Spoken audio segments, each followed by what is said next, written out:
कहते हैं कि भगवान के चरणों में चंदन लगाने के लिए धवला ग्रंथ का प्रमाण आया है, धवला में आया है, और हम महिला तो इस ग्रंथ का स्वाध्याय कर नहीं सकते, तो कहां तक यह उचित है? क्या है? धवला में आया है चरणों में चंदन लगाने के लिए भगवान के। मैंने तो नहीं पढ़ा। आपने कहाँ पढ़ा? वहां ये आया है, पुष्पादिक भगवान के चरणों में आरोहण किए जाते हैं। पुष्पादिक भगवान के चरणों में आरोहण करता है, तो आदिक शब्द आया है। 8वां द्रव्य चढ़ाओ ना, केसर से ही चर्चित करना। क्या होता है, हमेशा ये बोला ही जाता है, मैं चरणों में अर्घ चढ़ाता हूं। लिखते हो, पढ़ते हो कि नहीं? तो चरणों में चढ़ाओ ना, लिखा है चरणों में अर्घ। अकेले केसरी क्यों लगा रहे हो? 8वां द्रव्य लिखा है कि चरणों में अर्घ चढ़ाता हूं, जल चंदन अर्घों में चढ़ाता हूं, चंदन अक्षत दीप धूप सब चरणों में लिखा है।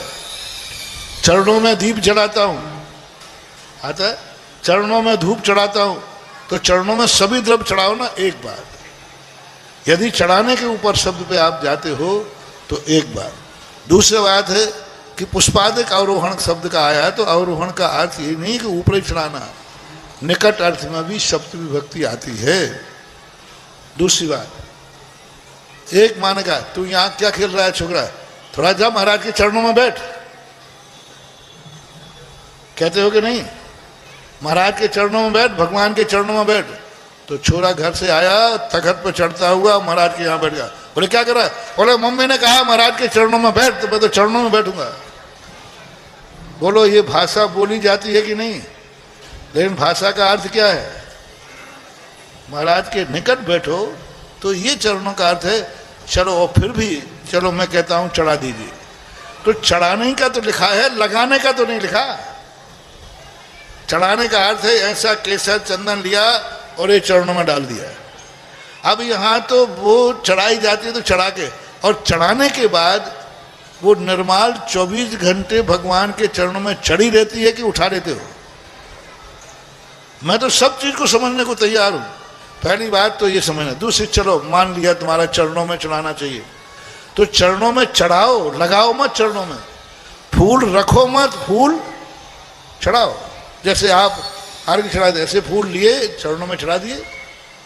अब वो चरणों में भी गिर जाएंगे, चरणों के बाजू में भी गिर जाएंगे। दूसरी बात, फिर वो चढ़ी हुई द्रव्य 24 घंटे वहीं रखी रहती है कि हटा देते हो? तो सारी द्रव्य हटा देते, फूल क्यों नहीं हटा रहे? चलो मैंने मान लिया कि चढ़ा दीजिए, लेकिन चढ़ाने के बाद जब सब द्रव्य हटा दिया तो वो क्यों नहीं? तीसरी बात, पूजा के बाद, अभिषेक के बाद चंदन चढ़ाना और चंदन लगाना, कितना अंतर है? अब चंदन चढ़ाया नहीं जाता, चंदन लगाया जाता है। ऐसे वो नाखून पालिश लगाते ना, जैसे ऐसे लगाया जाता। अब फूल चढ़ाए नहीं जाते, फूल रखे जाते हैं। रखना और लगाना, ये कौन से आगम में लिखा है? कौन से शास्त्र में लिखा है कि फूल रखो भगवान के चरणों में, चंदन लगाओ? ये कौन से आगम में लिखा है? ठीक है, चर्चना लिखा है कहीं कहीं, तो चर्चना का अर्थ है कि चरणों में चढ़ा दिया और बाद में पूजा खत्म हो गई, पूरे जैसे सब द्रव्य साफ किया ऐसे उसको साफ कर दो। मान लीजिए लिखा भी, मान लो किसी शास्त्र में तो यूं चढ़ाया और पूजा खत्म हो गई, पूरे चरण साफ करके रख दो। तुम्हारा तो चंदन और फूल 24 घंटे रखे, कल तक भी। अब कल तक फूल रखा, 24 घंटे चरणों में रखना चाहिए। ये तो सटखंड में नहीं लिखा, ये तो कसाय पहाड़ में नहीं लिखा, ये तो किसी ग्रंथ में नहीं लिखा, ना 13 पंथ में और ना 20 पंथ में, कहीं लिखा ही नहीं है। रखने का, चढ़ाने का, 24 घंटे रखे रहने का, ये तो आगम सम्मत नहीं है। तो मैं तो 3 बातों को स्वीकार करता हूं। पहली बात तो वहां आरोहण शब्द अकेले फूल के लिए नहीं आया। चरणों को चर्चने की बात आई है, तो चर्चने का अर्थ होता है पूजा, टिपकी लगाना नहीं। तो लगाना, लगा दिया। लगाने के बाद, पूजा करने के बाद जैसी पूरी वेदी साफ होती है, ऐसे भगवान के चरणों में भी जो चढ़ा दिया है वो भी पूजा के बाद साफ होना चाहिए। 24 घंटे मूर्ति को स्वच्छ रहना चाहिए। ये है, मुझे मत छेड़ो। हाँ, फिर सारी फूल पट्टी खुलेगी तो ध्यान रखना, सब पता चल जाएगा कसाय पहाड़ में क्या लिखा है, आप लाइए, मैं कसाय पहाड़ की उसकी हिंदी करके बता दूंगा कि इसमें क्या लिखा है।